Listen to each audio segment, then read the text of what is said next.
বাসার ছাদে লাগানো হয়েছিল একটি লেবু গাছ। গাছটি যখন কিনেছিলাম তখন এটা আকারে ছোট ছিল এবং এই লেবু গাছে দুটি লেবুও ধরেছিল। তো এটা বাসায় আনার পরে যখন এইভাবে ড্রামে লাগিয়েছি তখন আর কোনো ফল হয়নি এবং গাছটিতে পোকার আক্রমণ হওয়ার কারণে পাতাগুলো বেঁকে গিয়েছিল এবং ডালপালাগুলো শুকিয়ে গিয়েছিল। তো এক পর্যায়ে ভেবেছিলাম যে গাছটি সম্ভবত মারা যাবে।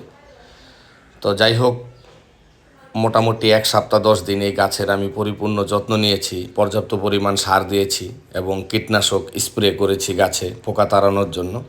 এখন গাছটি কিন্তু দেখতে অনেক পুষ্ট এবং সুন্দর লাগছে এবং গাছে পর্যাপ্ত পরিমাণ লেবু এসেছে, মোটামুটি 15-16টা। তো আপনাদের সবাইকেই বলবো, যারা আসলে ছাদের উপরে গাছ লাগিয়েছেন তারা গাছের পরিপূর্ণ চর্চা নেবেন। সকালে না হলেও বিকালে একবেলা পানি দিবেন এবং সার দিবেন। আশা করি গাছ সুন্দর এবং ভালো থাকবে।